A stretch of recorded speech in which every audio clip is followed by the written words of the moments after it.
Where's the damn button? It's no sound. No sound. What the hell does it mean? No sound.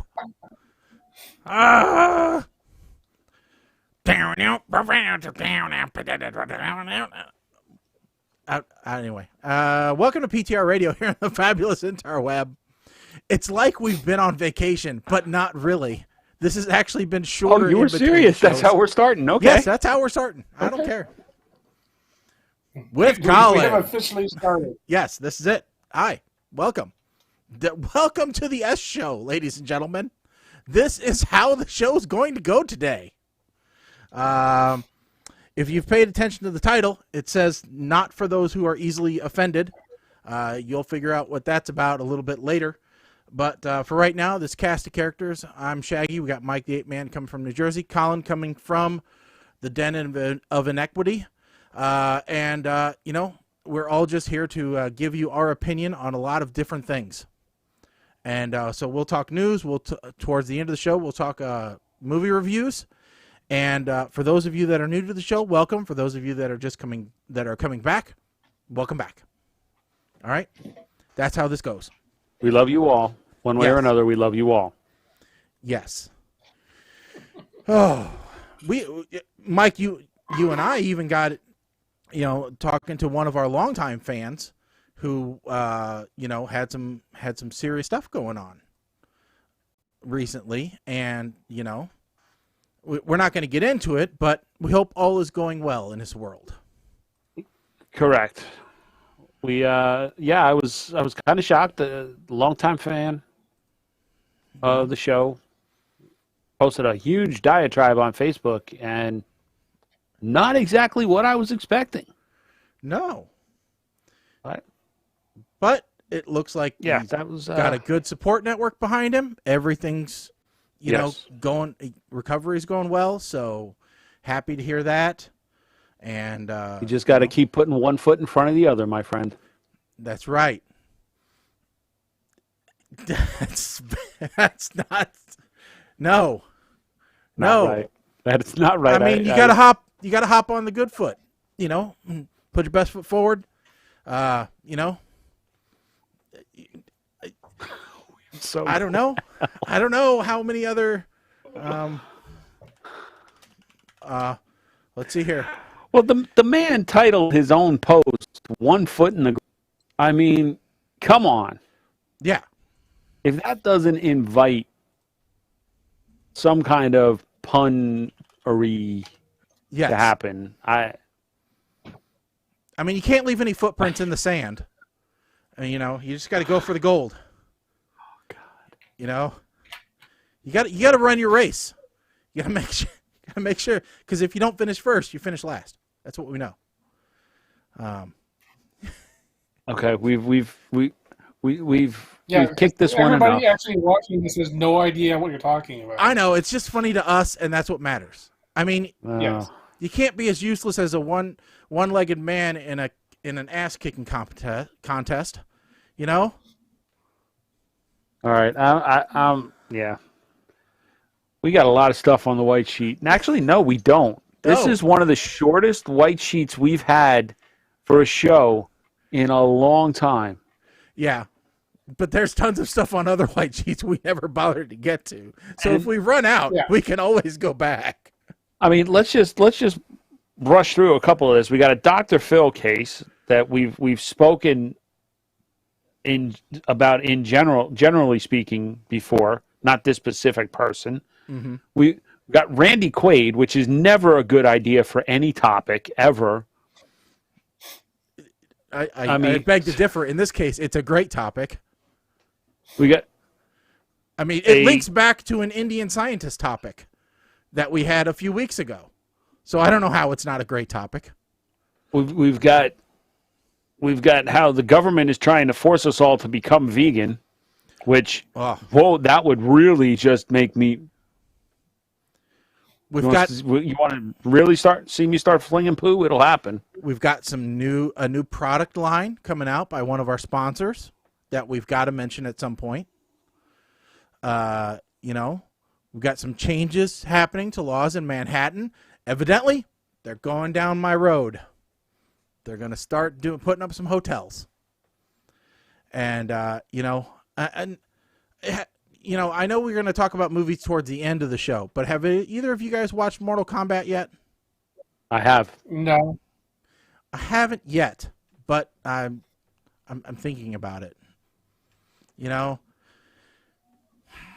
It was better than I thought it was going to be completely honest with you. Okay, well that's a good sign because it's not always that way. In fact, I am looking forward to a potential sequel. Oh. Because it was set up for a potential sequel. And it actually, I believe it set I can't believe we're still saying this, but it set a pandemic opening record for an R-rated movie. We should clarify this. First pandemic. All right. An initial pandemic. There could be another piss one. Everybody off. They did not have box office takes during the last pandemic. I know, that's why we're going to start keeping track now. I'll tell you what. This is how bad things have gotten. I don't know if you guys have. This is not a phrase I ever thought I'd say. I don't know if you guys have been paying attention to the news in India, but I have. A little bit actually, because that India is the new hotspot for the coronavirus right now. Yeah.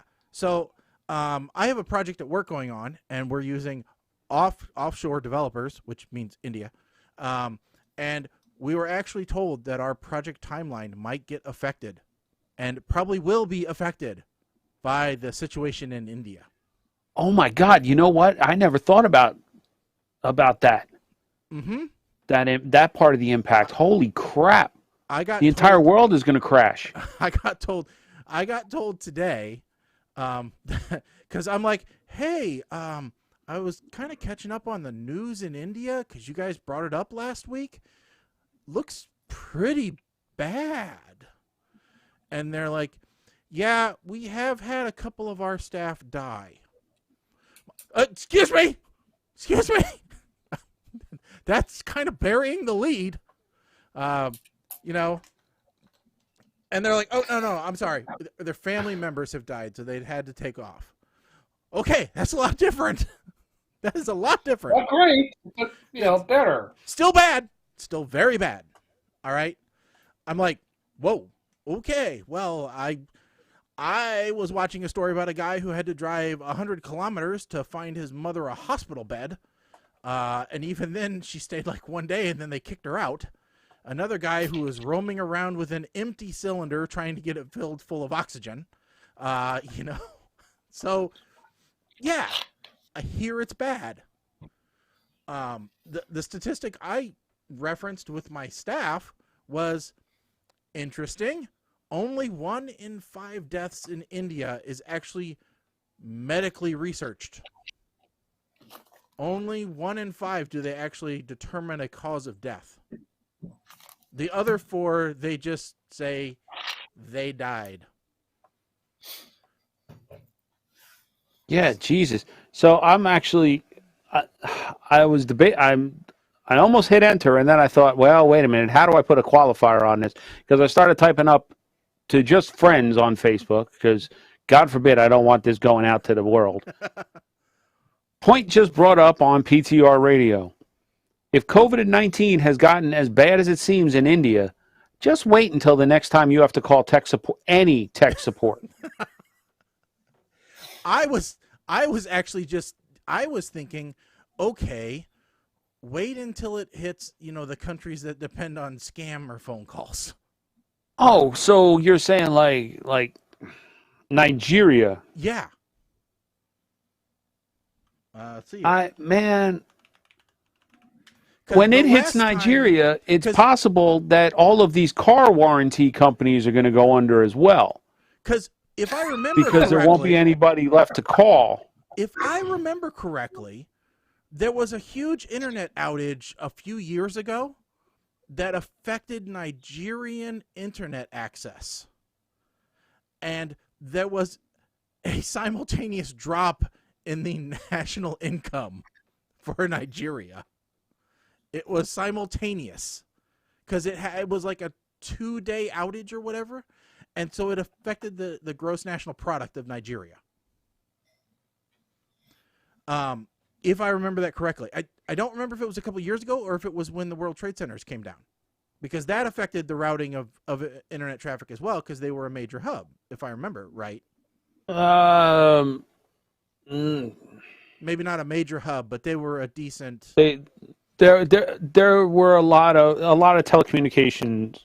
Yeah. Were based out of, as well as some at the time, as well as some broadcast TV had antennas on one of the towers. So a lot of the over-the-air stations in New York went black. Yeah. See, now, according to this, Nigeria... Or, I'm sorry, went dark. Not went black, went dark. Dark. Be clear. So Nigeria is on the downslide, evidently. They were high back in January. At least they're... Well, damn it, get them more weed.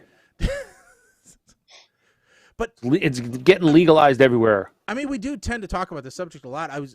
Another thing I read said that the wealthy in India are chartering private planes to fly out of the country and basically seek asylum elsewhere. Well, yeah, and that kind of also ties to a topic that seems to be a hot button debate, or it was for a brief period there, of vaccine tourism. Yeah. Where folks were either going to different states or even going to different countries where vaccines were more readily available. Yeah. Right? So now, at least in the U.S. We live in a city that was a vaccine tourist destination from Chicago. Really? Yeah, because they didn't have the supplies up in Chicago, yet we still had an abundance. So they were coming down here because we were calling people. Because I heard of doctors' offices and hospitals calling people saying, hey, listen, we got extra vaccine that's going to go to waste today if we don't get it into people. Yeah. And so they were calling out. What we've noticed, or what I was noticing in New Jersey, now everything is starting to the demand is starting to wane quite a bit. Or wane, whatever. Mm-hmm. What was the trend was in the southern counties, like by Atlantic City, which is way southern tip of Jersey, there were tons of appointments available. The problem was that the hot spots with the most cases were in the northern New York bordering counties. Mm-hmm. So there was a lot of criticism about the distribution of the vaccines. Why are you sending them? Why are there so many more doses available where the virus is not? Yeah. And if there was a logic to explain it, by all means, tell us. But nobody, mum was the word. And New Jersey just really, Governor Murphy just dug his own grave. Like somebody in the Department of Health is getting fired. At the end of all of this. I'll tell you what, there are so many governors, mayors, Department of Public Health people that across the country that they might as well not even seek another term. Well, Murphy's running for re-election, but here's the part that this is what happened today that really, really was a nail in the coffin to anybody who was paying attention. They flat out said they read a statement today that they went back over the course of the tracking from the pandemic, and they deleted over 10,000 positive cases from the record. Why do you delete positives? That doesn't make any sense. Because allegedly they used an automated system that checked for duplicates and out-of-state tests. The problem here is these are all cases that some data analysts have been touting since last year on Twitter, and they've been calling out these case dumps and what have you. And they were called conspiracy theorists. So today, they confirmed that the conspiracy theorists were right. Yeah. I mean, and the governor just glossed over it, and nobody from the press asked about it. This is what kills me. So that's why I said somebody from the Department of Health or Health and Human Services, whatever the hell, or whatever, they're going to take the fall for this. I'm sure. I'm absolutely sure. see, and what I don't get is, and maybe it's because I'm an optimist, right? I don't think there should be anything wrong with saying we screwed up. Okay? And so now we're admitting our mistake, we're rectifying our mistake, and even acknowledging people who helped you find that mistake. Right? Now, here's the problem. Okay, so I agree with you. If that had been the case back when these errors were first pointed out. Mm-hmm. The problem is they were pointed out. We were told, the public was told that the errors were not errors, and they danced around it. And this was a couple of hundred cases every day or so. So it added up. Yeah. But it contributed to the metrics that were used to determine whether or not schools had to be full remote, hybrid, or could go back in person. And unfortunately, these numbers put them just over to keep them full remote. Yeah, and so I know that's this is the bigger part of the, I hate to say conspiracy, but I don't know what else to call it at this point. Yeah. I'm going to give you another conspiracy here, Mike. I looked at just the smaller picture in our little, Brady Bunch view, and I saw all the cardboard boxes behind you and what looked like an oven, and I thought that you were running a pizza place out of your office. So is that, in fact, the truth? Are you, offering Big Mike's Pizza? No. Okay, so the oven is a convection oven. Mm-hmm. Those are sublimatable tumblers. So the skinny tumblers, mm-hmm. It was an experiment that we could kind of print on them that we're still experimenting with Mm-hmm. for small custom orders. But the reason that this oven is in my office has nothing to do with the tumblers. It has to do with this box, which contained these, which are carbon fiber and heat moldable. Pizza cutters. So you are selling pizzas. No, they're not pizza cutters. That is I have a blade just like that. You go, vroom, vroom, vroom, vroom, and this is not a pizza cutter. It's for coconuts. Didn't you see Castaway? Coconuts. Okay. And chopping down trees. All right. No, carbon fiber. We've driven Colin insane. No, heat moldable carbon fiber, brand new. So and since the hockey shops are all closed, I was molding them at home. You were doing your own shoes. You've become the cobbler, is what you're saying. Son of a bitch, I have. Wow. That's for those of you new to the show. Go back about a year. Wow. Look for the episode where we reviewed the cobbler. Yeah, and somehow, when I walked into my office, I knew that the convection oven was going to come into play and was going to be discussed. I was like, either he's got a really old television, or it's a pizza oven. Now, is it handy when lunchtime comes around? I bet it does Hot Pockets like nobody's business. No, because once you use it for heat molding and sublimation, you don't use it for food. That's a rule. There's like chemicals and shit in there now. No, well, there's chemicals in Hot Pockets, Mike. For. Well, yeah, but different kind of chemical. We got the. Yeah. Don't tell me it's not the same chemicals. It's just different amounts.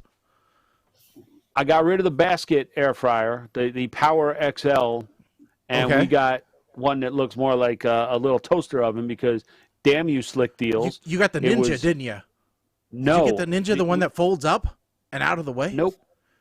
It's a what's a damn Insignia, actually. Radio. Best Buy. Yes, it's a 2 trays.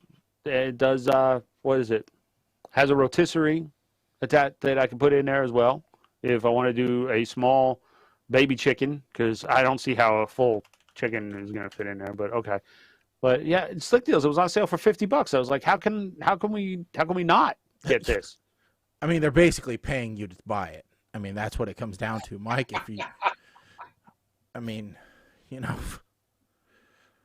Who'd be crazy enough not to spend the money on it? I mean, that's okay, because I just had to go and buy I had to buy at least one microwave. And, well, because we have 2, we've got to buy a second one so that they match.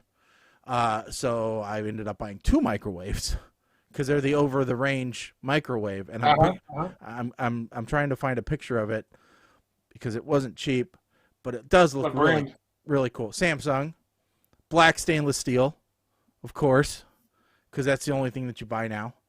And the only thing that I'm upset about is, and here's that it wasn't available in bisque. No, the only thing I'm upset about is I bought this one for a particular reason.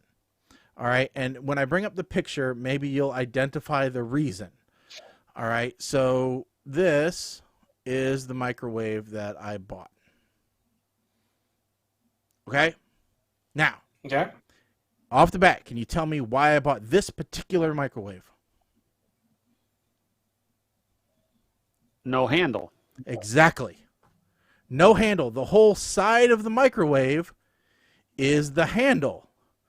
Because of the 2 microwaves we had, one of them had a broken bottom part of the handle, and it is impossible to replace or glue in place and have stay there, because there's just one little screw holding it there.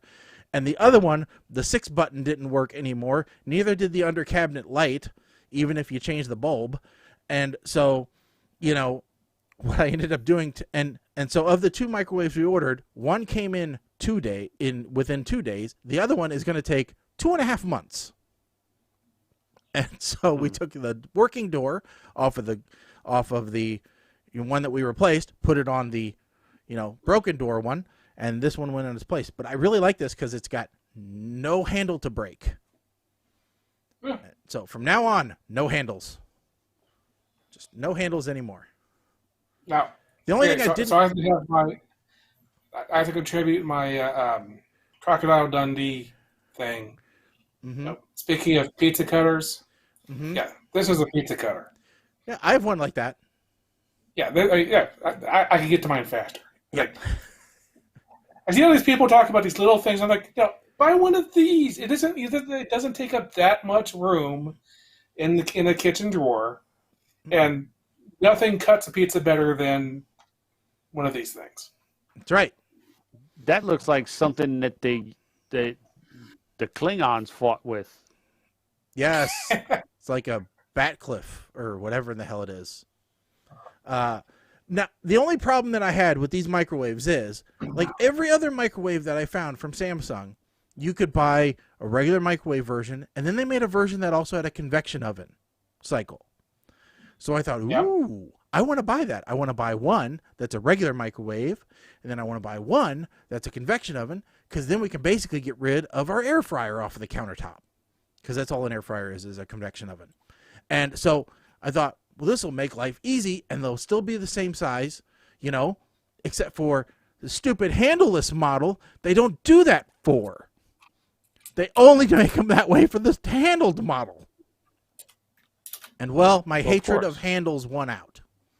So I do not have one coming that is an air fryer, so I'll still have the air fryer on the counter. But that's okay, because these are pretty cool. They look bigger, even if they're not really bigger than the old one. So,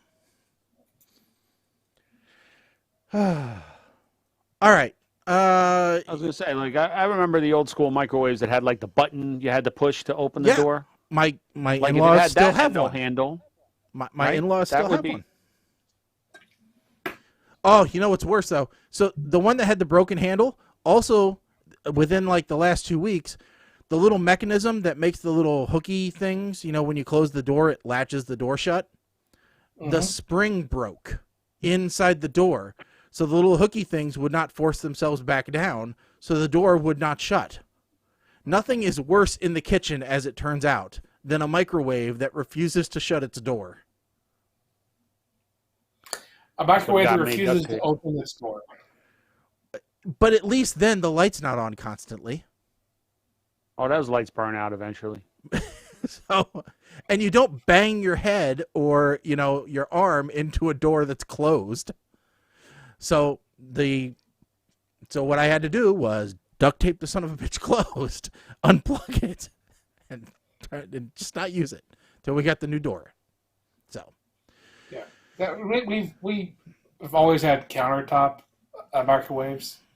They're just much easier to replace. Actually, but that's also why we have 3 at the moment. This was super easy, though.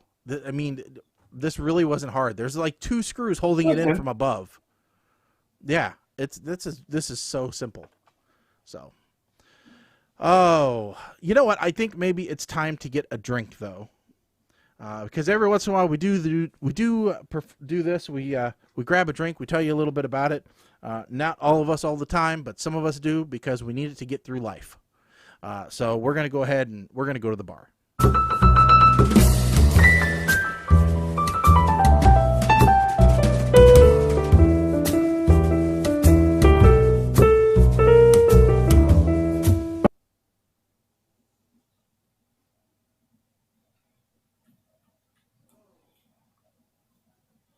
So this time it's just Shaggy. Mike and I are not drinking. Yep, and we can't hear Shaggy again. Nope, can't hear you. We spent how much time trying to get this working before, and it was working, but now he forgot to push a button, and he's cursing at the camera. Here we go. Oh, God. Shaggy, we love you. Yeah, we absolutely love you, Shaggy. Go push the button. Or unmute something. Oh, I heard something. Here it comes. Okay, here it comes. That's a present. Rather present. Okay, we can hear you. Go ahead. Yep. All right. So tonight we're going to make a cocktail that I had way too many of last week. But it's a good one. Called the Grave Digger. Very, very dirt simple too. You only need 3 ingredients. 4 if you count ice, but I never count ice. All this trouble for 3 ingredients? Yeah. Okay. So you need ginger ale, not ginger beer, hard cider, and then a whiskey. You can use either a bourbon or an Irish whiskey or whatever you want. Just a whiskey. So you're going to use a highball glass. We're going to do 1 ounce bourbon.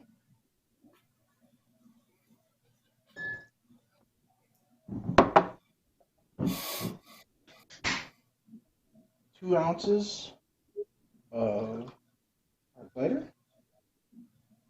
See, now that to me, that right there is a waste because, well, you're going to drink the rest of that can, I'm sure. Oh, yeah. Okay. See, I hate these drinks that use like a couple ounces out of a can. Ice?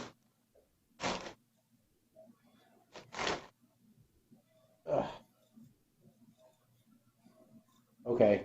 Hopefully you can still hear me. Because I can't hear you anymore. Because life's... Well, I wasn't talking. Okay.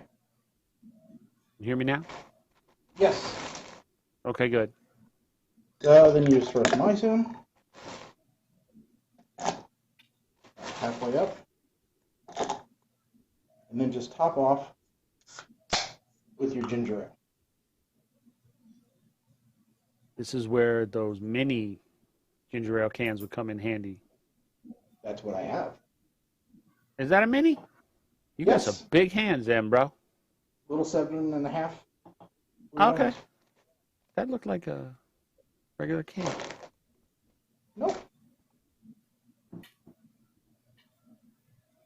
This is me all nitpicking about the size of the cans and. Sorry, dude. Actually, really good. Last time I had it with try that one. whiskey. I may try that one tomorrow. Yep. So it's pretty much that simple. Although I will admit, the last time I made it, I screwed up the proportions. I did 2 ounces of whiskey, 1 ounce of ginger ale, and then I filled it up with hard cider. So this one was called what? The Grave Digger? Yeah, this is the Grave Digger. Okay, so what you made was the Undertaker. And the problem with it is I had already had 4 hard ciders, and then I had 4 of them mixed the wrong way. Problem is a statement made based off of perspective, right? What you see as a problem, someone else may see as a solution. Well, all alcohol cocktails are a solution. This is But true. anyway, so that's the Grave Digger. Very simple. Anybody can So make it. one more question while you're at the bar is is that would that drink be considered gluten free? It is gluten-free. Most hard ciders are gluten-free. Okay. How about vegan? Yeah, I was going to say it's probably vegan too. I don't know. I don't know how many animals were harmed. All right, back to the studio.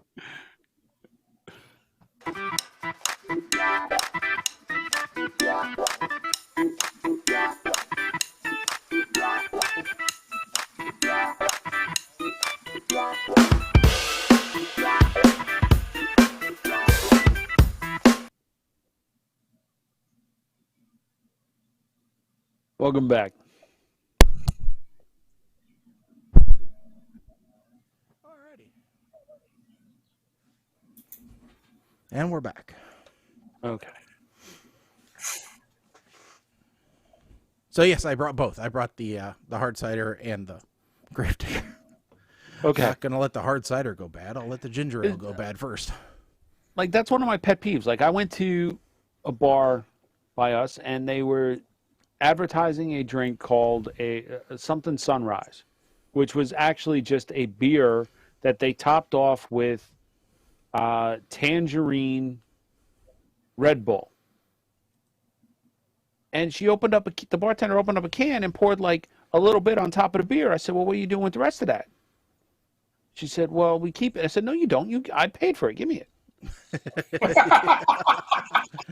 So I drank the Red Bull before I finished out. I came walking out to the outdoor area where Kim was, and she sees me carrying what essentially is a pint of beer and a Red Bull, and she just started shaking her head like, "Oh no." I said, "Oh yeah, that's right."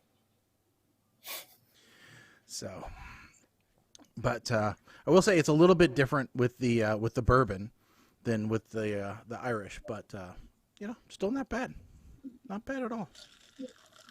So, no, we had a birthday, and it was just like way too many things going on. So, if the echo was there, it's gone now. Okay.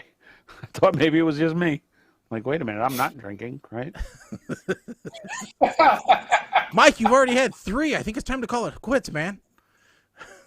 If by 3 you mean 3 hours of sleep, perhaps. Yeah, okay. Oh, okay. So, something I didn't put on the white sheet. So, I got my BiPAP machine. All right, this probably a week ago today. Oh yeah, I wasn't going to bring this up because this is like borderline HIPAA. So luckily Cullen has been an advisor because I don't know the first thing about this crap, right? First of all, so I go there to pick it up, and she's like, "Well, what mask do you think you want?" I don't know. You have like a dozen of them here. How am I supposed to know what mask I need to sleep with? All right. Ain't you got some kind of survey I could fill out, and then you look at it and grade it? And I told her, I'm like, I sleep on my stomach. I snore. I I don't know what else. And so she gives me one, and, you know, I can't keep this stupid thing on my face throughout the night. And then, so I talked to Colin, and Colin goes, well, maybe you should try this one. So I order it online because they tell me I can go get another one, but by the time they got another appointment for me to come in, I could already have something delivered from Amazon and have tried it out to know whether it would work or not. You know? So I ordered from Amazon. I tried it out. I still kept the appointment because, hell, they're going to give me another one for free. So I might as well, you know, get the assortment pack. So I did the one that goes, it's just the nose thing, right? That one was okay. I will tell you, no matter what, you can't talk when you have this thing on. All right? Oh, no. Don't try to talk. Yeah. That's crazy. Not when you can just, you know, move it up a little bit and talk. It's not a problem. Yeah, but then the stupid machine goes off, and then it has to ramp back up because the one I have, it ramps up. Yeah, so I have the ramp turned off. I don't like that. I don't like it. So anyway, because I'm like, I tried to talk to my wife last night, and I'm like, yeah, I love you. It's just. So, except my sign language doesn't work when she's facing the other way. All right. So, you know, so like I said, I got the one that goes straight into the nose. Then I felt like my nose was running all night because I got a stupid tube stuck up it. Right. So then I go to the appointment. And I'm like, well, I had problems with the one that went under, and they're like, well, do you want to try a full mask? I'm like, okay, sure. Well, then, not to get too graphic, but turns out there's a problem with the full mask if you drool when you sleep. All right? Because you end up just drowning yourself, is what it is. You wake up with a pool on one side of your face, which is not fun.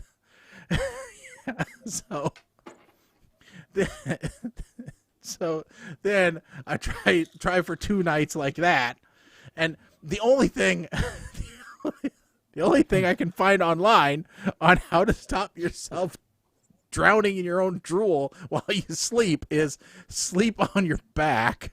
Or you're very punk, Mike. Very punk. So is either sleep on your back or put a strap around your head to hold your mouth closed. And I'm like, I'm going to start looking like somebody from Saw here pretty soon if I don't find a way to sleep with this dumb mask. But now, yeah. So here's part of the thing, Shaggy, is when I got the CPAP, part of what I wanted to do was to stop sleeping on my stomach. Because I know that it's doing terrible things to my neck and back. And just generally, it's considered the absolute worst possible way to sleep. And I figured the reason why I've been sleeping on my stomach my entire life is because it's the only way I could continue to breathe while sleeping. So what I did after I got the CPAP, I figured out that I still really can't sleep on my back without being propped up. But I have switched over to sleeping on my side, and that has helped immensely. Well, you know, so there are very few parts of me that are skinny. I'm going to say that right now. All right, I have a pretty large layer of fat everywhere, as it turns out, except for my ass. All right, that's the only part of me which has ever retained fairly small. Okay. Going all the way around. So therefore, my hip bones are fairly close to the surface. So laying on my side creates a lot of pressure on my hips, which translates to pain. So that has created an issue for me. So I have now tried to sleep at a 45-degree angle so that I'm not on my back, but I'm not on my side, but I'm not on my stomach. So, you know, I figure, okay, if I keep moving a few degrees, you know, every year, maybe eventually I'll get to where I can, you know, be comfortable. But so it's just, you know it's what nuts. you need. So what you need, they need to make a bed. So this is the bed from the side, right? Uh-huh. And instead of like a Craftmatic where it'll go like this, Yeah. they need to make one that's more like it. Yeah. So it kind of folds like a taco to hold you. You know what my wife said? My wife said we need to get you one of those beds they make for babies so that they can't roll over on their stomach. Actually, you know what? They do make something like that. It's called a hammock. So, Just get a hammock and cut a hole for your arm, right? I have to cut one for my tailbone So- too, because that's why I can't sleep on my back, because I ain't got no ass either. No, but So if you're my- on your side on a hammock, it kind of like and you just have your arm through. Although that might be a problem because then all the blood's going to drain to your hand, and your hand's going to look like, it's gonna be purple. The ending scene from that movie Zoom, where the kid is the goalkeeper and he just makes his hand the size of Yeah. I understand the issue because I had the same issue with if like I'm in a hotel room. I've switched to creating a mound of pillows, so I kind of sleep sitting up because of that. Because what I did was my mattress is a hybrid mattress and it's soft, so that I can sleep on my side and my hip doesn't yell at me. Yeah. I also have these pillow cubes. I sleep like this. I may need now they make this, and I may need one of these because this is the closest thing to like the baby wedge that I have seen. So I may need to purchase myself one of these. You put up a Liberator. Oh, Jesus Christ. Because that's the closest thing to it. Just for medical purposes. Do you think like MCAP will cover that? I just have an adjustable bed. I get my phone out to use the Bluetooth, and it goes. I can do that. Yeah, I did the whole thing. I mean, if I just you did that, you probably have to get a split king so that you can have two different sides for you and your wife. Well, I mean, I could just buy. I might have to buy two of these because that one wasn't exactly wedge shape. And I might have to buy two of these and put them on either side, but it would accomplish the same thing, I think, Mike. Perhaps. And look, it includes a sleeping mask. Yeah. Who doesn't need a sleeping mask? Okay. So. Yeah, the cuffs are to make sure that you don't roll out of bed, right?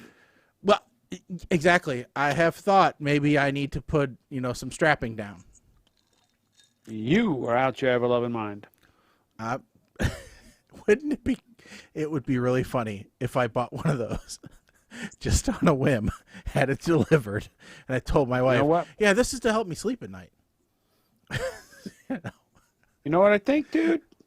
I think... Hold on. I'm getting you. I got something for you. Hold on a minute. I would just, that'd almost be worth recording the experience. Because she wouldn't know. She wouldn't know what it was for. Here you go. This is, oh, wait. There. Okay, here we go. Great. Off Amazon. Oh, if it's Amazon, 2-day shipping. All we need. Get who dat? There you go. Send it to you. Just get one of those. I don't know that I need this.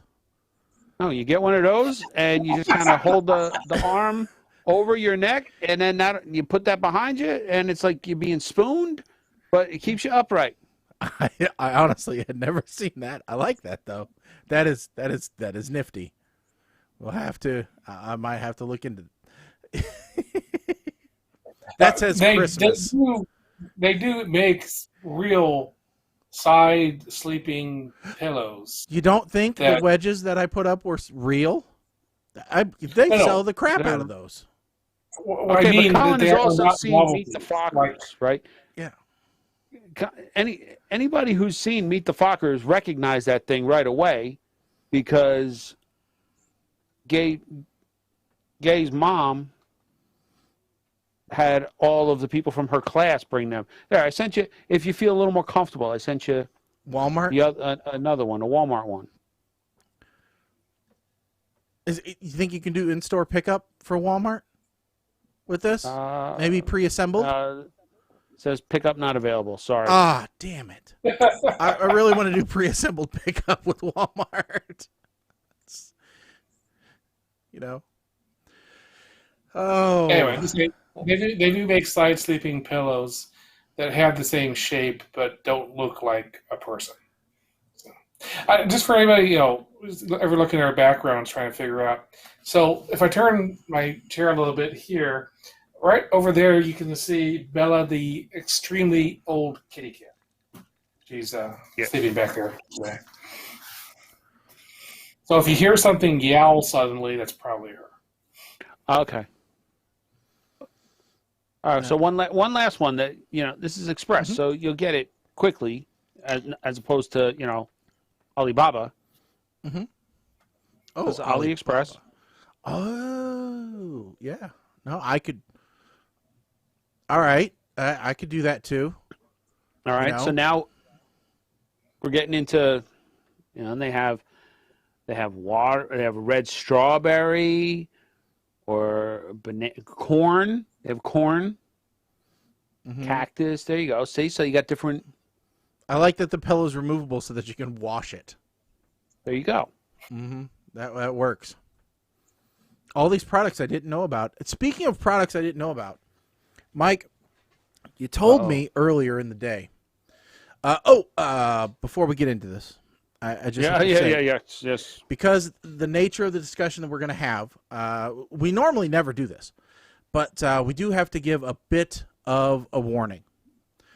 So, if you email chain leaders, talk politics on Facebook, ever had a political sign in your front yard, have an honor roll student sticker on your rear window, have ever used any of the following terms: bigot, blowhard, commie, crony, hippie, lemming, leftist, zealot, Bible thumper, fairy, feminazi, lesbo, snowflake, conservative, socialist, libtard, left wing, obstructionist, carpetbagger, 1%, 99%, tree hugger, fatty, druggy, wino, gringo, cracker, hillbilly, limey, kraut, mick, patty, greaseball, Polak, rusky, or are a member of my family, you may want to tune out for about the next 20 minutes.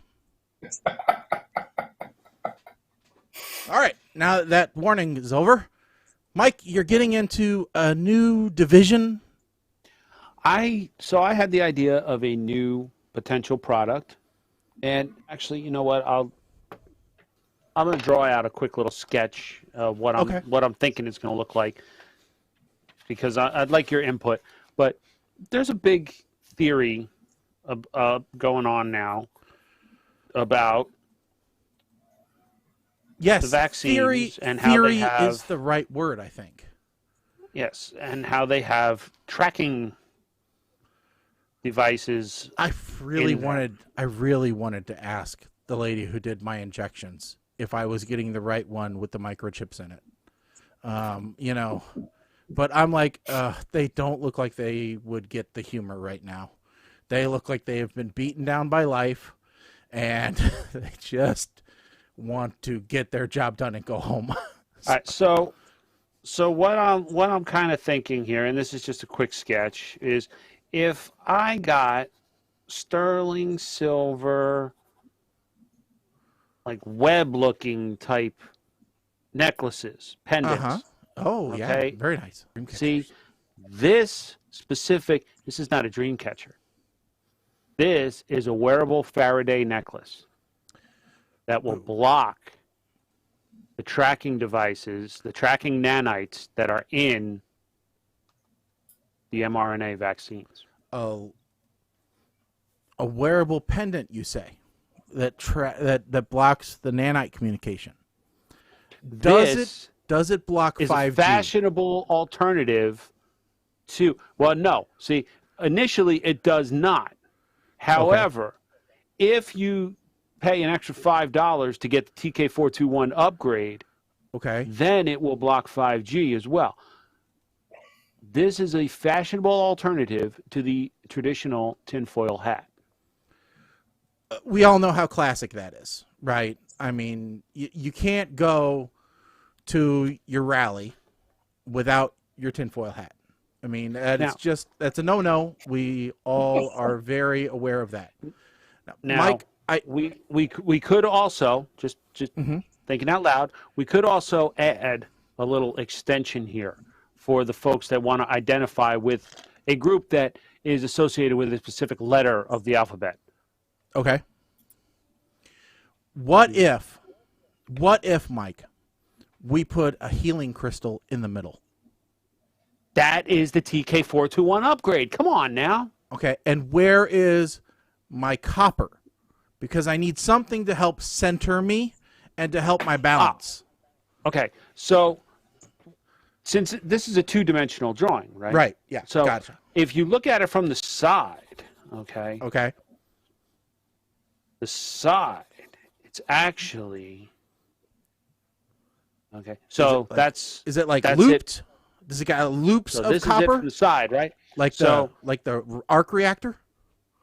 Yes, exactly. See, you're ready to be my partner in this. Yes. So you see, like, yeah. So there's the copper winding. I got it. Now, I got to tell you, I knew we were going to talk about this a little bit, so I did some market research. All right. Turns out we might have some competition in the space. Of course we are, but that's okay. All right. And I'm going to tell you right now, price point's pretty low. Might have to do a good job of advertising, because right now on Amazon, I can get an EMF protection pendant necklace with anti-radiation programmed for 30+ harmonic frequencies. No, $1.75, Mike. $1.75. Yeah, but see that 30+ homeopathic frequencies, Mike. Think of the wellness it's giving me. But does it block 5G? Well, for that, I think we have to Does upgrade. it block? I think we have to does it upgrade to block- this one, which includes a special stone that absorbs. Why 5G. does that look like it's got like dolphin blood in it? Well, it's the tears of liberals, Mike.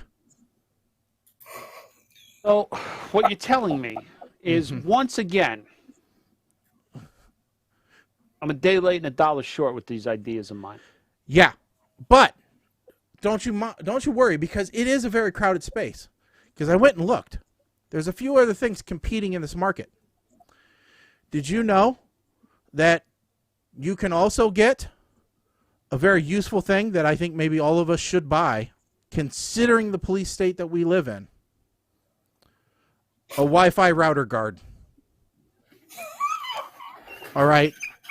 Now, this limits the amount of Wi-Fi that your router can give out, so that as the CIA and the FBI drive down your block with their scanning vans, they can't get the excess signal from your house. Can you please send me a link to that product? So, it's invaluable. But, Mike, there's more. All right? I know you think, how? How could there be more? What have we all wanted that we said is something from the future, right? Hoverboards. No. We wanted pill food, Mike. A whole meal in a single pill. Okay, that is Soylent Green right there. All right. 720 tablets of emergency food ration, Mike. 25-year shelf life. What happened? Okay, so before we go down the rest of your tabs here, I have a question. You have all of those tablets with a 25-year shelf life, and let's just say you are now 24 years and 11 months into your preparedness phase. Mm-hmm. Do you start eating those as your everyday meals so as not to waste them? What What's the mentality there? Because a prepper does not like to waste. According to the reviews, they're great for on the go. So if you don't have time to catch breakfast, keep a few in your car. Oh, of course. You know, Ladies evidently and there gentlemen, is a problem those with the blueberry pie, though. Those don't eat are that going to be the next snack that they're going to start serving on airlines. There you go. Okay, so what else you got? So, Mike, but I What hear else you you got say here for our- you haven't really addressed the 5G. All right, we know it's Well, coming no, into you- our brains. All right, You've addressed the 5G. Here's the problem. Here's the problem. You have not addressed the tracking. And well, What I'm about the getting there, Mike. nanites? All right, but first we know, as we said, aluminum foil hat, timeless, right? Everybody's got one. You've gotten different styles. We've gotten the captain hat. We've gotten the top hat. But this is Dunce 2021. You got to look better. We need the brain coat. All right. This is a smart That is EMF genius. hood hat. All right. That is genius. A brain coat to protect you from getting a brain cloud. That's right. Yes. $64 could be yours. Worth every penny. Now, But If- wait. I know what you're saying. This doesn't help me from being identified by mass surveillance. Correct. All right. Well, here's where it goes. Look at this. We've got an LED anti-facial recognition mask, Mike. How does it work, Shaggy? Well, it's got carbon filter built into it, so it automatically masks your heat signature, Mike. So you see here, they can't get a lock on what your face looks like when you breathe out. Wait, scroll back up real quick. Mm-hmm. A little bit more. Because I saw something that I want to know what is that? I'm not. That is just a visual representation of what That- is shown on surveillance when you own this mask. That is the Daft Punk Anniversary Edition anti-facial recognition mask, and I need it. I know, but you're saying, but what about when I'm sleeping? What I'm saying is, what about my eyes? What about your eyes? Iris detections. Well, we're working on glasses. That's all I can tell you. But we do have you covered while you nap. During nappy time, boom, EMF protective blanket, Mike. Blanket. Oh, Yep. God. Who needs a? You don't need a weighted blanket anymore. This one has fibers that protect you from the rays, Mike. This one will keep the star whackers away from you. Yep. Randy Quaid has used this in place of insulation in his walls, people. $250 is a small price to pay for peace of mind while you sleep. Now, Shaggy, what if your sleep issues were caused by a massive amount of EMF radiation? You could have solved your problems. I could have with this blanket. I'm gonna have to ask my doctor next time. Could this be 5G poisoning? I see one more tab up there. There's one more, Mike, and it's probably the most crucial area that you can protect. All right. I mean, it goes unthought of most times. All right. People just don't think about it. It's got to be. Wait, before you click it. Yep. Is it the EMF protective boxers? You know it is. You know, it's boxer brief, Mike. We go even better. This is to make sure that Jim and the twins do not get affected by the radiation. Therefore, you will be able to repopulate the Earth once 5G wipes everything out. That's right. You got to protect your boys while hanging with your boys. All right. That's all we got to say about it. So, Mike, that is your Amazon 5G shopping list for Christmas. I believe Colin found something else for us. Uh-oh. No, I found what is not there. I have found your opportunity, Mike. What's that? Opportunity. There does not seem to be any EMF protective socks. You mean my feet are exposed to this deadly radiation?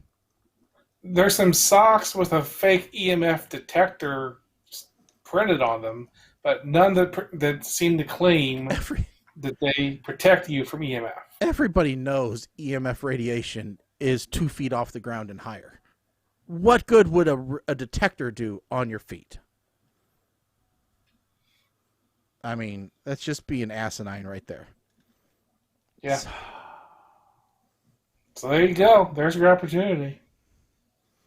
Mike, we're going to sublimate some socks. Let's get to it. It, ironically enough, it can be done. All right. And welcome back to everybody who could have been easily offended. I truly, honestly, like, I hear some of the theories, and I try to figure out where exactly the logic, what inspired them, and I truly do not know. Like, some of these theories just, and I get why some of these theories come about. It's because the landscape of the recommendations are ever changing. Well, allegedly tomorrow the CDC is going to change their recommendations for outdoor masking, saying, "Yeah, we probably didn't need to do it all along." Well, and I was watching a YouTube video the other day, and it was about this guy who's all about green farming, backyard farming. And he was talking about Jr.? No, it wasn't him. Okay. But he was talking about how, pesticide free and this and that and the other, and watching the soil that you use and all this kind of crap. And he was talking about, which there's nothing wrong with it. You want to do that, fine, go ahead and do that. And he goes, and if you think you can trust the government to tell you what chemicals are okay to use on plants, just look back 30 years and see how the government has changed their opinion on certain things. The certain chemicals were okay, then they're not after a certain time. And I'm like, yeah, but you could use that argument for anything. You go back long enough, and we thought leaching was a good way to cure a lot of diseases. Doctors used to recommend or endorse brands of cigarettes. Yeah. So don't just say that it was government. All right? It's everybody. We learn, that's what we do as a people, and we get better at it. All right? I mean, it's not just the government that figures stuff out. It's their job to tell us when they figure things out. Not everybody does. And if you want to look at... Sometimes they're wrong. And it happens. If you want to look at some of the darker side, I remember I was watching a Cosmos episode about leaded fuel, and how the research on how lead was destroying the atmosphere was almost, completely, put down by the automotive and fuel industry, and it was just one scientist's insistence on, getting the word out there. And in the end, he ended up being blacklisted and, didn't get really a whole lot of credit for it while he was still alive.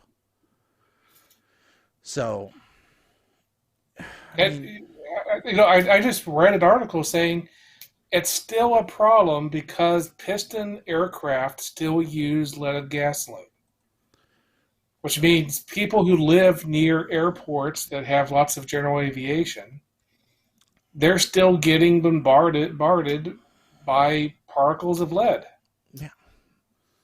Yeah. So we learn. That's what we as a people do. We grow. We've talked about it on this show. We've grown. We've been doing this for almost 20 years, in different iterations of this show. We are definitely different than when we started, so. But anyway, let's talk about something which is always fun. Prostitution. Yes, that's always fun. And it's one of those things where maybe it looks like possibly some things are changing. Manhattan has decided to stop prosecuting prostitution as part of a nationwide shift on the criminal justice system. Now, they're when they say they're not going to prosecute, it's not 100% accurate. So there's aspects of prostitution that they're not going to prosecute anymore. So prostitution is a very broad topic. So if you think like sex trafficking, child endangerment, all those types of things, they're still plenty going to concentrate on those. What they're not going to concentrate on as much is exactly what George Carlin said. All right? Selling is legal. Effing is legal. Why isn't selling effing legal? All right? It's legal at the bunny ranch. Why shouldn't it be legal in other places? Because when you look at it, if it's legal, it can be regulated, right? And if it can be regulated, it can be in theory made safer. All right? Very much part of the argument for legalization of certain drugs. Yeah. Now we're not saying that you should legalize heroin to make it safer, but we are saying there are certain things where it doesn't make any sense. Somebody actually asked me, why is pot legal? And I said, well, booze is legal, cigarettes are legal, and there is some case evidence to prove that they're just as damaging to society and individuals as pot. So, if I'm drawing a distinction here, I can't say one thing is this. Now, you can't make the same argument for heroin. There's a definite difference there. So while we look at this, the announcement represents a substantive shift in the office's approach to prostitution. Many of the cases have been moved to dismiss. Now we should be clear. This is in New York City. Yeah. So, right. Like I said, the office will continue to prosecute other crimes related to prostitution, including patronizing sex workers, promoting prostitution, and sex trafficking. So, what they're not going to... So the Johns could still be prosecuted, okay? But the ladies on the street corner, not necessarily, okay? So the guys that are going out there looking for it, they could still be held liable. Now, whether it's a ticketable offense or, actually taking them to jail, who knows? Promoting prostitution. So your pimps, your madams, etc., that you still... So you're not going to be allowed to advertise, right, in any way, shape, or form. Okay. What it means is that, in effect, the office will continue to prosecute pimps and sex traffickers, as well as people who pay for sex, continuing to fight those who exploit or otherwise profit from prostitution without punishing the people who, for decades, have borne the brunt of law enforcement's attention. Which, if you have to look at it, if you look at the people who have paid the price for the law enforcement side, it's been the ladies, right? They've been the ones that are hauled off to jail. Yeah, but here's where I get confused, because as we're starting to talk through this, it sounds like the ladies are not going to be prosecuted for being available. What I'm going to refer to available, or being sex workers. Right. That's the short of it, right? But guys can still be prosecuted for soliciting, which doesn't make any sense because the girls can't advertise. So how are they getting their clients? And I think part of it is strange. Is this basically? Is this just a roundabout way of saying New York City can now have brothels? No, I think it's a shift in the direction of trying to attack the problem. Okay, so all right, so they're not going to go out cruising picking up hookers. Girls, they're not going to have sting operations. Right. Posing. Well, they might still have sting operations, but the sting operations it'll be the other way around. The other way around. Yeah. So traditionally, sting operations. Okay, maybe I'm not. I'm thinking of it with the female cop posing as a hooker, and the guy comes up and. That hasn't been the regular, because if you look at the population of police, which one are there more of, men or women, right? So the likelihood is more of the sting operations are going to be men trying to entrap women for offering prostitution. Gender doesn't matter anymore, so. Well, I'm just saying, Well, the big thing is the ones who really needed to be prosecuted are the pimps. Yeah, And they've needed to be they've been easy prosecuted. to get off. Yeah, and not only that, but I mean, the theory is if you dry up the pool of Johns, all right, and you only put them in jail, then in theory, the demand goes down, right? Something about drying up when we're referring to the whole topic of sex workers just doesn't. It's a bad, convoluted, it is, thinly veiled joke, but damn you. So I mean, but it looks like it might be momentum in the right direction. And now here's the other thing that it's not lost on me that this move happens not long after New York raises the tolls on all of the bridges from New Jersey. So if New York does legalize this, this is truly a money grab from New York against New Jersey. I suppose it could be. I'm looking to, if the New York Times wasn't so damn paywalled, I'd be able to see the opinion letters. But it's just ridiculous. I'll tell you what, you can't get any news for free. Oh, yeah, unless it's related to COVID. Yeah. So it's just. Now, all right. Well, let me since we're getting close to time where we got to talk about these damn movies. Yeah, we can shift. There is one more thing I want to talk about here, and I just want to reassure everyone that I am going to continue to eat all the damn red meat I want, and the government is not going to tell me otherwise. Yeah. So Mikey posted this on our white sheet, with the question of, why do I see a post saying there is no legal requirement for Americans to cut red meat consumption, say fact checkers and journalists? Why would someone question this? This was in a big trending box on the right side of Twitter when I logged on this morning. I said, do what now? Yeah, where did this even... It's like because I hate to say this. Look, left field.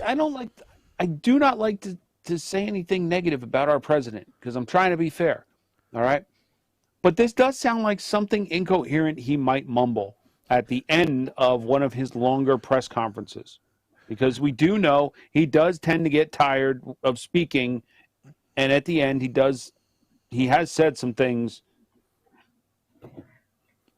Well, this does sound like something he could have said. Like you could have said the same about George Bush. If it was El Guapo Arangio that was in there saying this, I could see. I would have been like, yeah, he probably did say this, and he probably said, "We're going to cut red meat consumption unless it's Trump steaks. Yeah, they're the best steaks. They're red meat that's good for you. Yeah, phenomenal steaks. But no, what's crazy and is, it goes.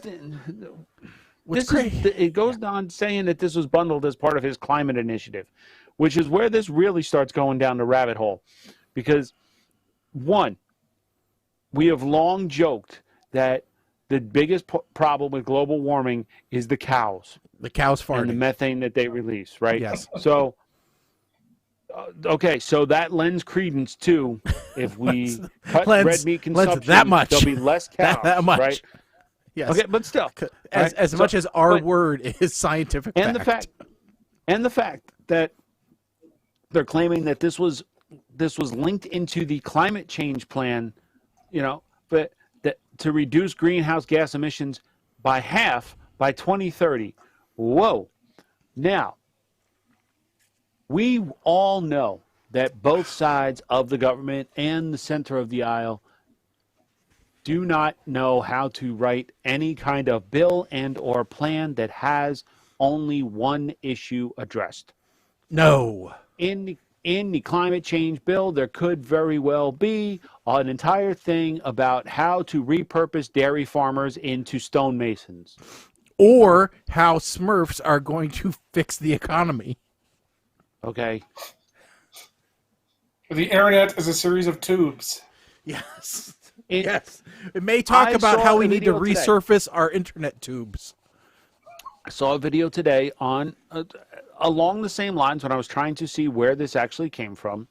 I saw another video that was posted up from Chevy headquarters in Lansing, Michigan, where they were promoting the Volt. And one of the reporters asked, well, where is the electricity from that plug coming from? And the Chevy executive said, it's coming from the Lansing power grid. Mm-hmm. And they went to a Lansing Power executive who was there, and he flat out said that our grid, 90% of the electricity for our grid is produced by coal. So very green. We have very green coal. We have all these electric cars, but the majority of the power for the grid is still produced by fossil fuels. So are we putting the cart before the horse?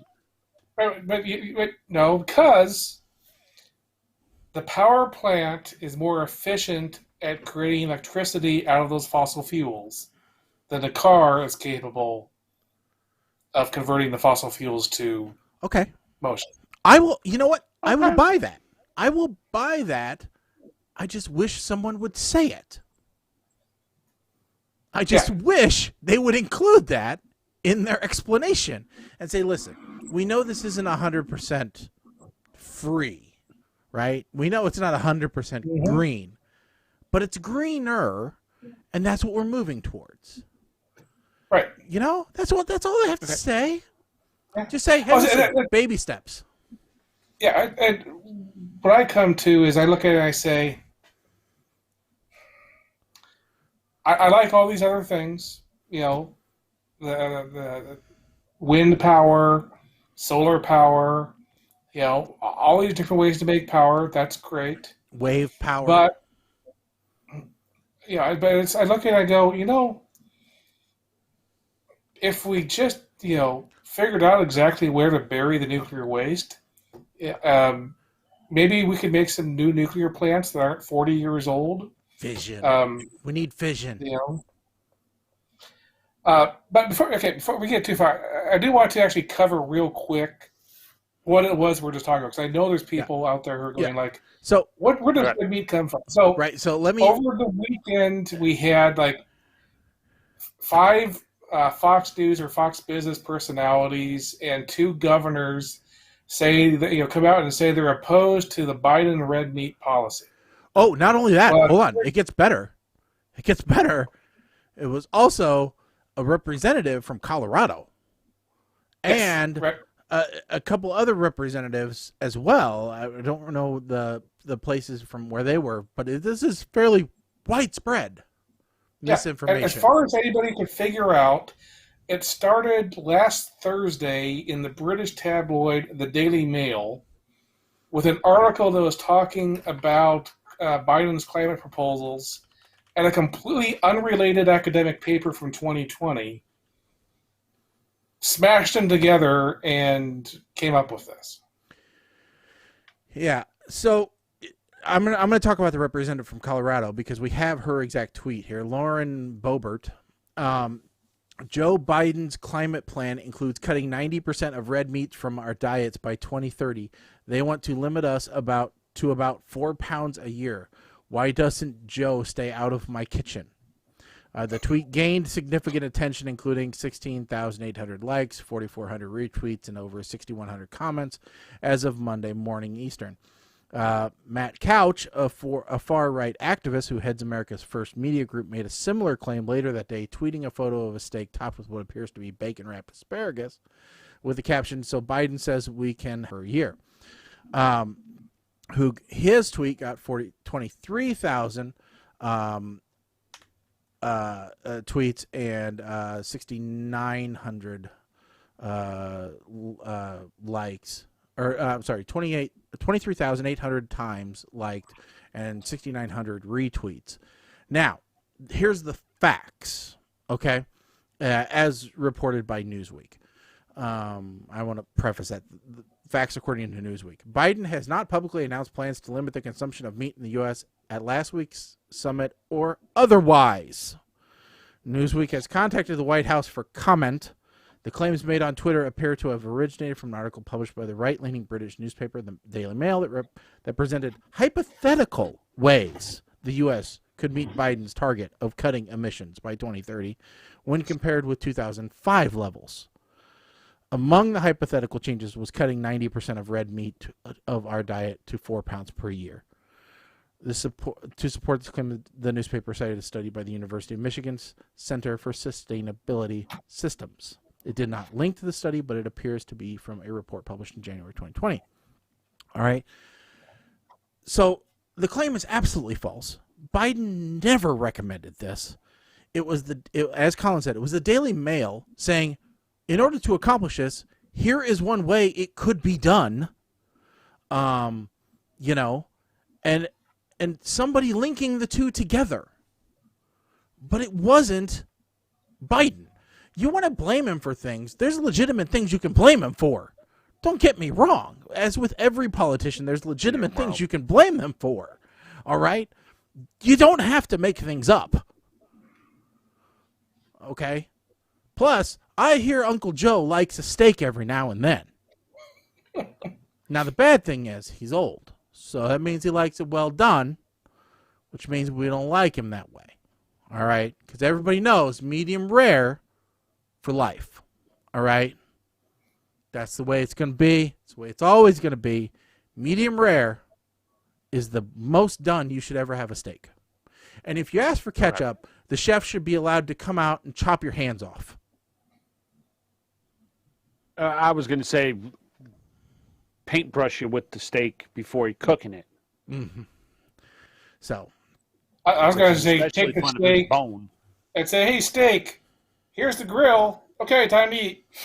So, I'm a medium rare. I like medium rare. I like a nice, healthy pink middle. All right, but I don't like it blue.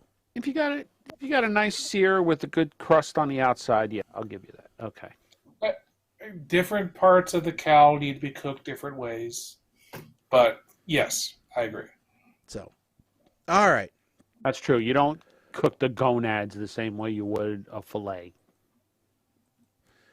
Hopefully you don't cook the gonads at all. You just throw them out. They're called Rocky Mountain oysters, damn it. That's hog balls, not cow balls. No. Have you ever had them? Rocky Mountain oysters. I don't believe that's beef nuts. It's bull testicles, actually. So it's not cows or pigs. We're both wrong.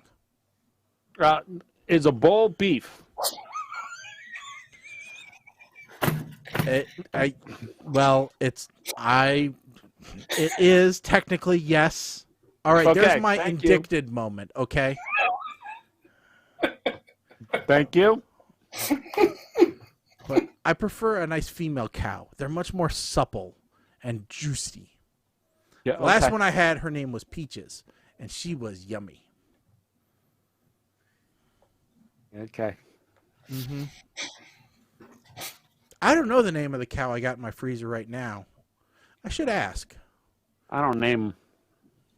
No, Although, it's a good chance it was a male cow. I I don't know. even want the numbers. The only numbers I want to know is the weight. That's it. All right, let's get to these frickin' fracks. All right, so every episode we look at 2 movies from our list recommended by YouTube, Tubu, Amazon, Netflix, whatever you want to go to for your streaming menu of choice. We do it based upon the recommendations they give us, based upon the previous stuff that we've watched. And given how many things we've watched, we get recommended some really weird stuff. We've been doing this for about 3 years now. If you ever want to go through and take a listen to all the different things that we have reviewed, it's always usually the last half hour of the show. We always do 2 shows. in December, we do Christmas. I'm just going to warn you right now. But any of the other time, we pick regular movies. The ones Mike loves the most are the British musicals. He can't get enough of them. Fight you. So this week, we have brand new to Netflix, Thunder Force, and then old to Amazon, Replicate. So which one do we want to do first? I almost said forced. First. Which one do we want to do first? Do we want to go in alphabetical order, or do we? Let's do Replicate first. I think that one's going to have the most varied reaction. So, Colin, let's go ahead and go to you first, since we already know there's going to be an interesting tie-in to your review. Oh, yeah. I decided to come up with a brand new score to give this movie. Replicate. This is a really easy to describe. So this is one of the awful Lampoon movies. From that era where National Lampoon's name got bought by a really terrible movie production company, and they just, came out with movie after movie after movie, sticking Eugene Levy in every single one. It kept Eugene Levy employed for a while, but that's the best you can say for him.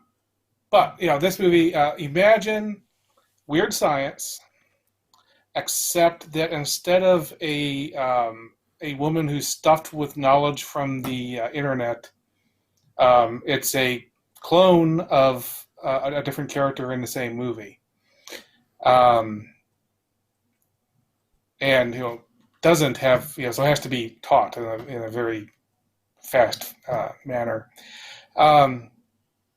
Basically, I just want to zoom around this movie. There is a funny segment in this movie where Eugene Levy plays a stupid clone of himself. That's actually pretty good. There's a scene of Eugene Levy doing an impression of a mad scientist presenting his creation, or his non-creation, really, to people. That was pretty good. Those two scenes by themselves, if you want to fast forward through the movie and watch those two, that's great. There's a problem with this movie, which is there is a love interest here between the main character, who's played by the guy from Psych, and this other woman. But in between that, this other woman that he has his love interest with, that's the one he accidentally clones and then later has sex with. Spoilers. And I'm looking at that going, that feels kind of rapey. That if they hadn't done that, maybe I don't know. So I'm going to give this movie a rating of canceled.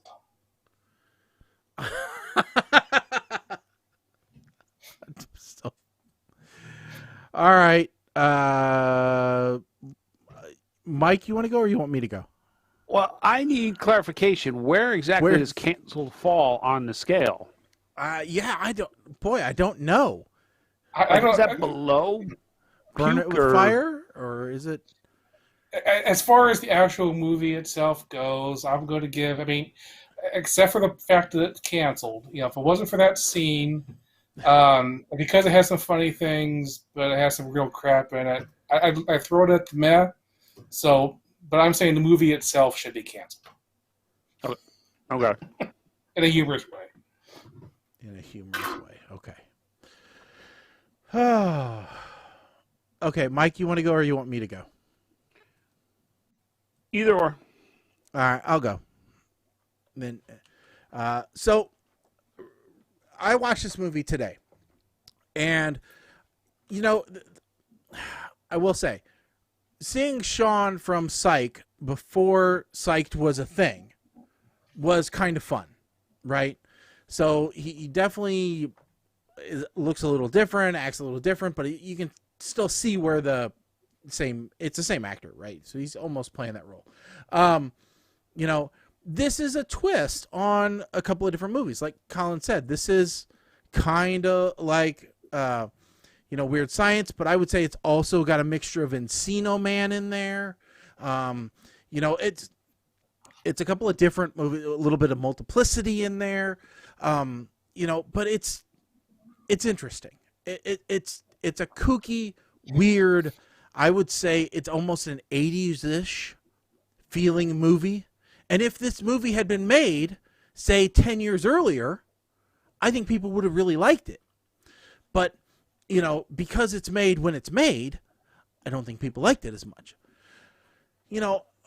I don't see the rapey factor other than the woman raping the man in this series, so I don't get the canceled thing as much as Colin does, because this woman is clearly in control of the situation, right? I mean, you can see that from the bedroom scene. She really inserted herself into the dominant role in that scene and gave it some gusto. And when she said, "Whoa, much better than kissing," that made me chuckle a little bit. There was some really slow parts in this movie where I didn't think they needed to be there. I thought they had a better character definition and things like that they could have worked on. Every time something came out of the replication chamber, I thought, okay, here comes Jeff Goldblum from The Fly.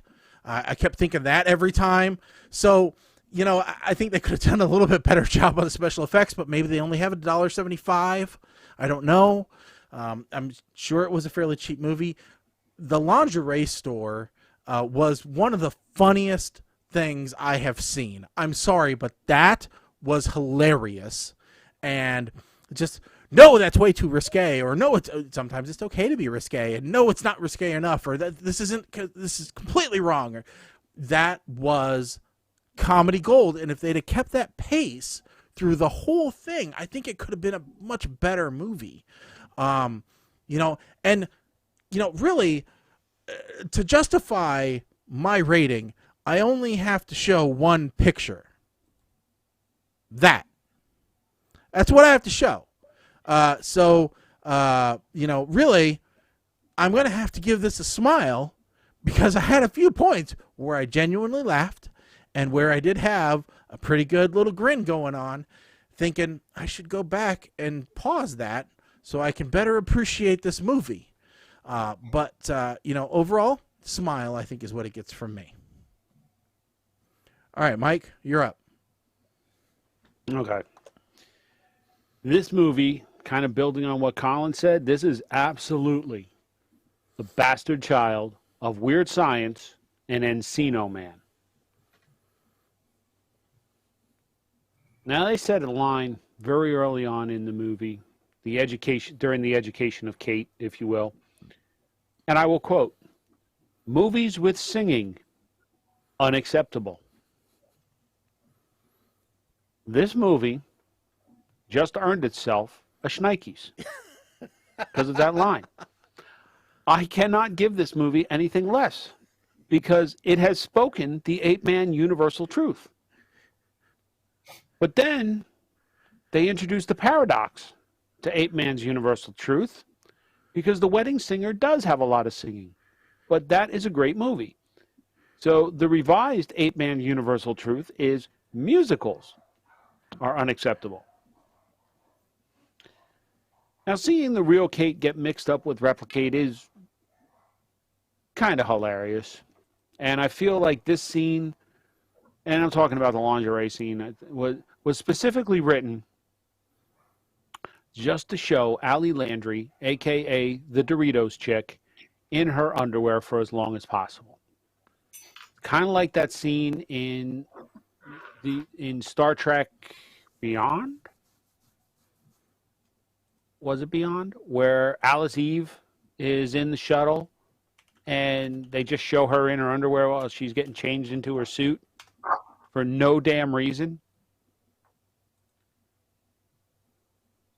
The more scenes of Allie in her skivvies, they are really riding this wagon till the wheels come off, man. Jesus. They make Replicate a nympho. Why? Because why else would anybody watch this movie until the end unless Allie Landry was a nympho? Of course, we have multiple Allie nakedness, and which one is which, and which one did they just chloroform? I don't know. Will he take the right one? I don't know. Maybe he'll take both. Maybe he did. I don't know. When it comes down to it, this movie was made better by the addition of Eugene Levy, who could elevate anything he appears in. It was proven by how many awards Schitt's Creek won. And, yep, I said it. Sorry, I tried to watch it. I was not amused by it at all. And then there's the final nail in the movie's coffin. Full-grown idiot with no skills. So help me God. Listen, I was going to give this a shnikes, but I went back to the vault to see what I rated Big Man on Campus. Because I truly feel like this movie would be an ideal double feature with Big Man on Campus. And I gave that one an ear-to-ear smile, so I will give this one the same. Wow. Yeah, you're absolutely right. It would make a great double feature. So let me go ahead and just clarify and explain. So my rapiness feeling of this, right? Uh-huh. So in this movie, you have a machine that can make an exact copy of somebody else, but without a brain. Without knowledge, yeah. Trainable, teachable. Right. So not just making someone who looks like somebody else. You're making an exact copy of their body without them being inside it. And then you go and have sex with it.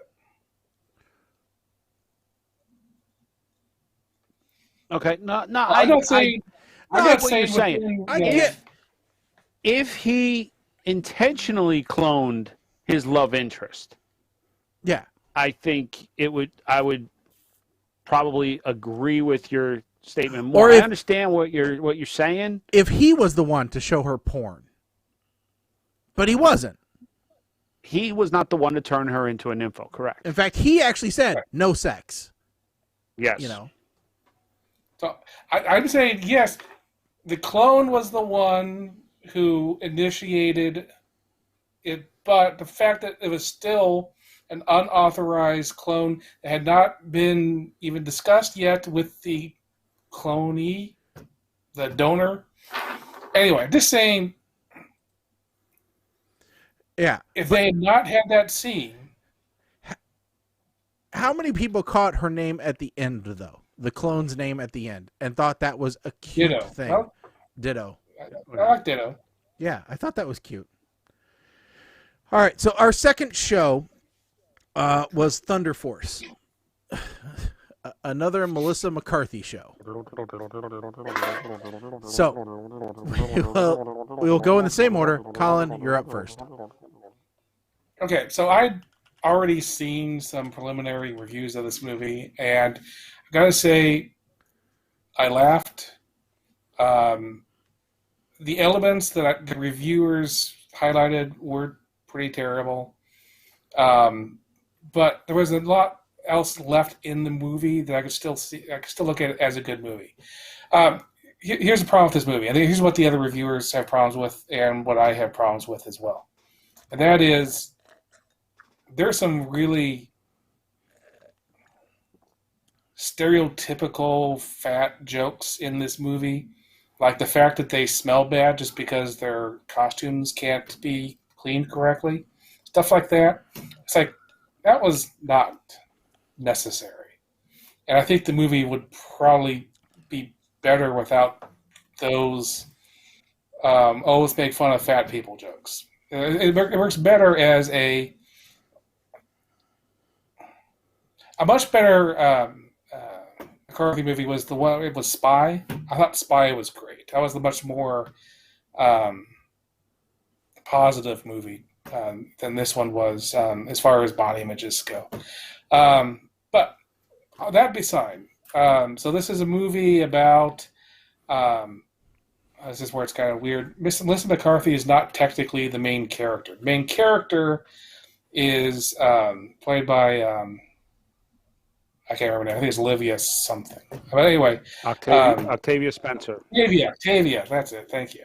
So she plays in this world where there are super villains but no superheroes. Her parents are killed when she's a child, and so she grows up wanting to basically create superheroes to combat the supervillains, the miscreants they call them. But she has a goof off friend played eventually by Melissa McCarthy. I'd say I liked all the child actors to teenage actors they had playing the two of them as they grew up. I think they did a good job. At certain ages, actually, I was looking at it going, man, they just make a movie with those two. That'd be great. But so in the end, so Melissa McCarthy kind of messes up the original experiment. So they each have half the powers that Octavia's character originally created. But then they create Thunder Force and go off and do stuff. I will say there was one point in the movie.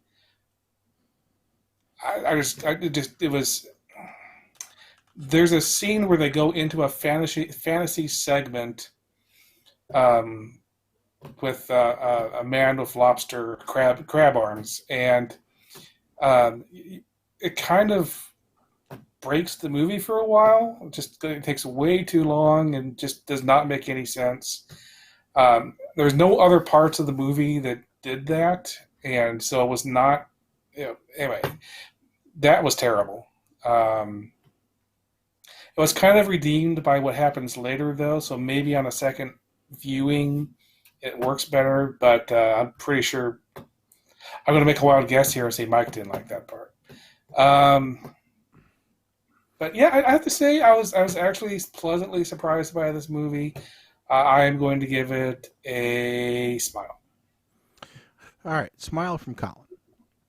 Okay, Thunder Force. So I was originally going to watch this with my wife because I thought, well, she likes funny movies. But then I thought, but she hates superhero movies. And then I mentioned to her what the movie was and who was in it, and she goes, oh, Melissa McCarthy just rubs me the wrong way sometimes. She just says F way too often. It's just F this and F that, and it's just a constant F. And I'm like, okay, maybe I'll watch this one on my own. I watched them both on my own, by the way, because it was better. Trust me, she would not have liked Replicate either. So I watched this, and then I'm like, man, this was a PG-13 movie. There wasn't just constant F-bombs everywhere. She might not have hated this. She wouldn't have liked it, though, because it was superhero-themed. But if you think Melissa McCarthy movies are all just F this and F that, this one is an exception to that rule, all right, because it's PG-13. At the beginning, she starts to mouth it, but you don't even see that, all right? That's not to say there isn't bad language in this movie. There is. This is probably not a kid's movie. Definitely not a kid's movie. But still, it's a fun-ish movie. I actually laughed when I saw Jason Bateman. And while I didn't enjoy the dancing scene, every other scene with Jason Bateman in it, I did find humor in. I don't know why Jason Bateman takes these parts, but I'm glad that he does, because at this point he's just kind of poking fun at himself, and it just reminds me of the time he was in Teen Wolf 2, and that's T-O-O, all right? Because it's that kind of silliness which makes him so darn lovable. So him with crab arms was just funny. So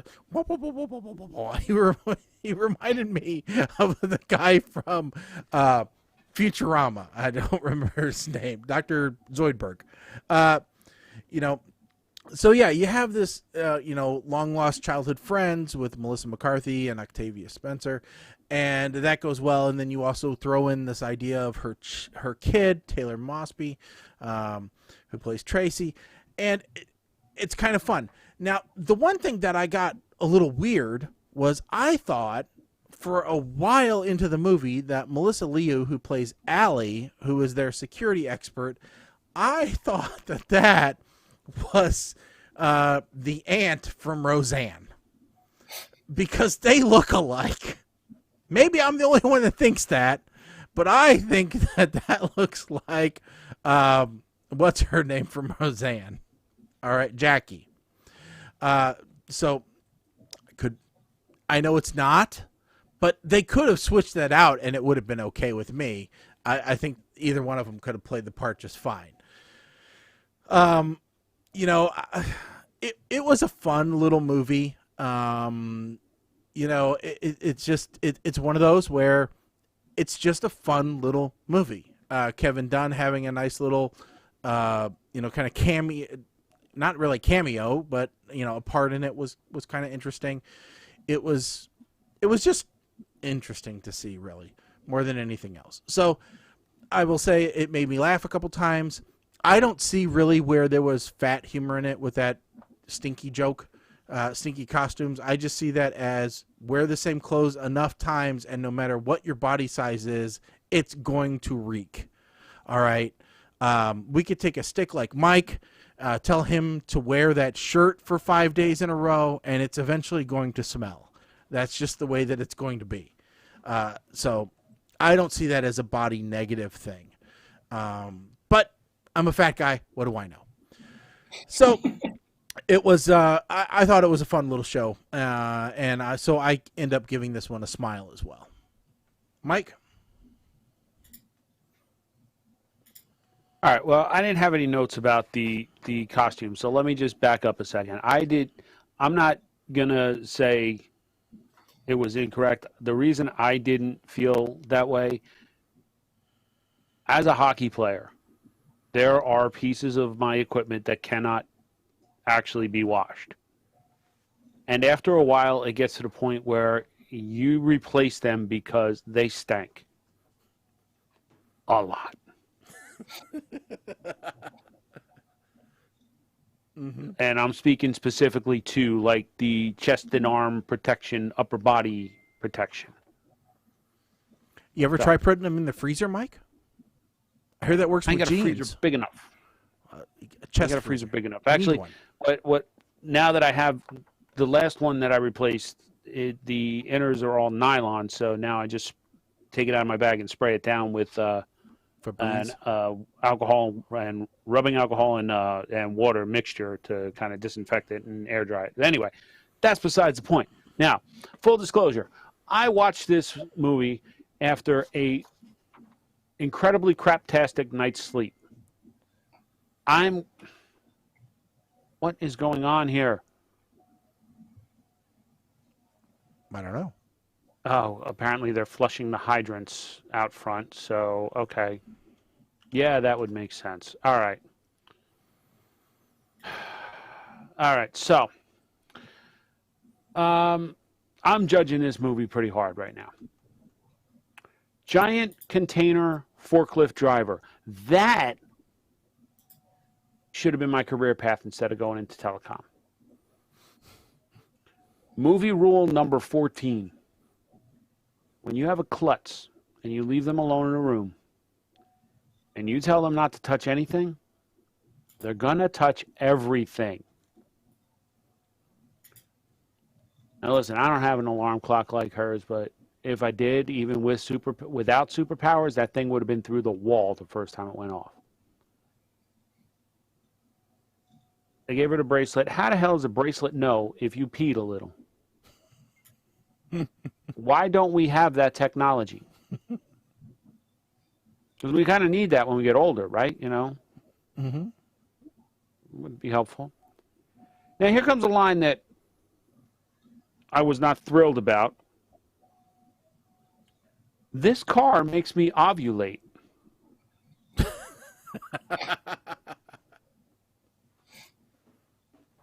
And I'm pretty sure that Lamborghini was actually made by the same people that make the TARDIS, because when they zoomed in on him, that car looked a lot bigger on the inside. Now, every day is Friday, referring to Glenn Fry and Smuggler's Blues, the song Smuggler's Blues playing. No. Just no. At that point, you might as well have Yo-Yo Mondays while we're at it for my non-classy, uncivilized ass. Let's just... Anyway, Jason Bateman with crab hands. This is the star of the movie. Suddenly things get interesting. And I love the fact that anytime his character is threatened, he sideways walks out of the room, crab walks. And yes, Colin, you are correct. I was not happy about that. Why does every damn movie have to have a fantasy dance sequence in it now? The only thing that could have made that worse right now is if Jason Bateman's crab character was British.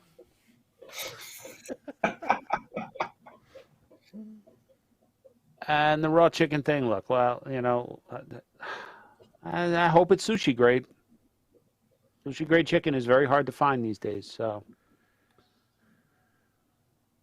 I gave this a smile, because even with my horrible mood while watching it, I found myself laughing and chuckling and pretty much enjoying the movie. I am not a fan of Octavia Spencer, generally speaking. And Shaggy, I got a couple of theories about why Jason Bateman takes on roles like this. This particular role, I think, because he has worked with Melissa McCarthy in the past on, was it Identity Thief was one? Oh, yeah. I think it could have just been the chance to work with her again.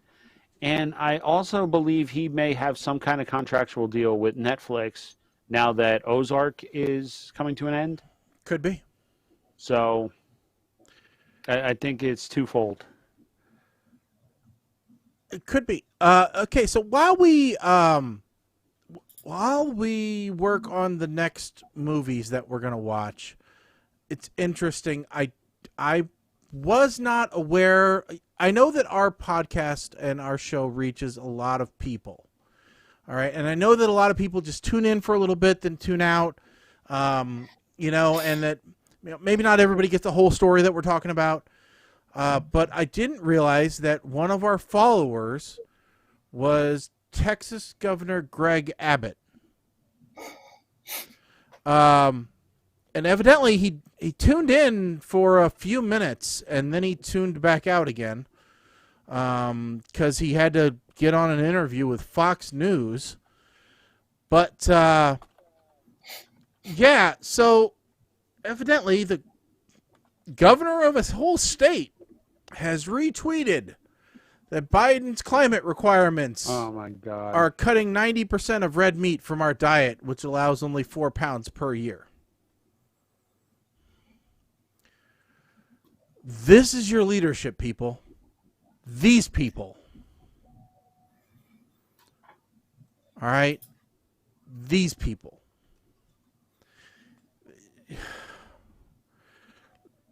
This is this was headline on Yahoo News. Well, Shaggy, I did say that earlier, but it isn't just Greg Abbott of Texas. No. It's also Brad Little of Idaho. You know who else it is? It's Don Jr. Oh, no. No. I'm not adding any more than that. I'm just saying that was reported by the news. It's just a bunch of idiots. That's the problem here.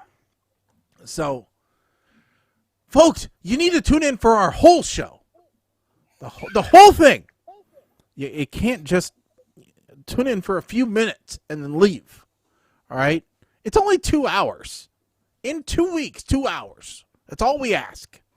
It's a small portion of your life. All right? Just listen to the whole segment. Trust us, it's been a much larger segment of our lives. Yes. Oh, God, yeah. So many hours trying to educate the people. You know, it's one of these things. All right. It's time to pick the movies for next show. And, Mike, I have been busy, but I don't remember how busy. I have added a few to the list. How many are we up to now? I just added a couple, too. We're 41. 41. One away from the magic number. 3. It has come up with Well, that is 3. unlikely. It's very unlikely considering it's only the number 3, but Nope. it's a number that they came up with. So Not available. Hurricane Heist. oh, that's a great movie. Sorry, not available. I'm so sad about that. Nope, it's only on premium Hulu. Ugh. All right, 28. I would say I have an alternate way of watching it, but we won't. Oh, this ought to be interesting, I think. If it's still available. Okay. On Netflix, Code 8. In a city where superpowered people are ostracized, an earnest day laborer considers using his outlawed abilities for money to save his sick mother. This stars the Amell brothers. Yes, it's Stephen and Robert Amell. It's Green Arrow. How could we not like this?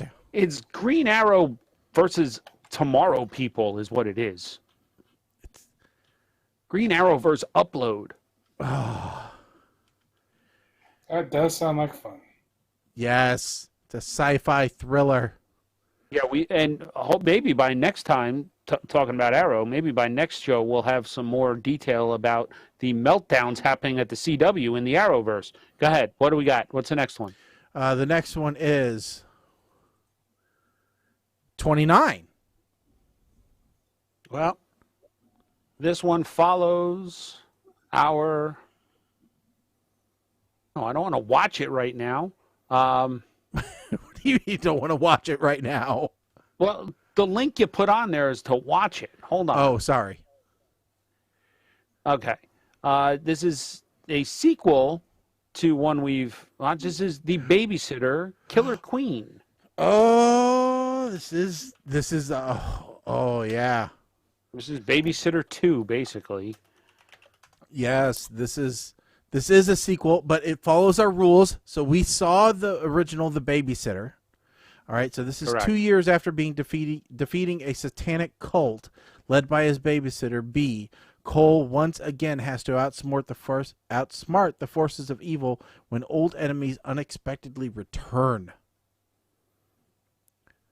Oh, I just saw a promo for that again too. That is going to be kind of fun. All right. And I added a couple of I just added the 2 that I added before we went to pick were the 2 most recent Netflix originals besides Thunder Force was Yes Day, which was the comedy, and Stowaway. Oh, that's a real like cliffhanger thriller sci-fi thing, isn't it? Yeah, I kind of saw that.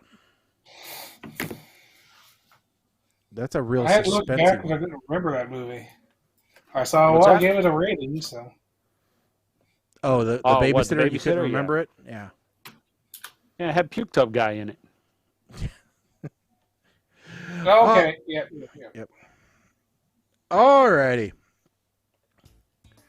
Well, we want to thank everybody for tuning in. Hopefully you tuned in for the whole thing and not just a small piece, like some politicians we know.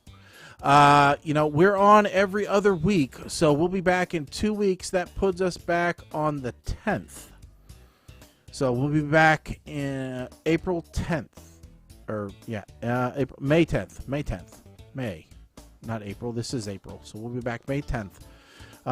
Unless something gets in the way, and then we'll let you know via our social media channels, which is why it's important that you subscribe to us on Instagram, Twitter,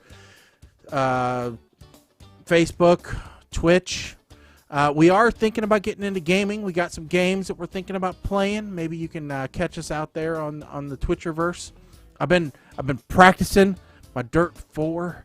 Trying to figure out how to turn when I'm in the gravel.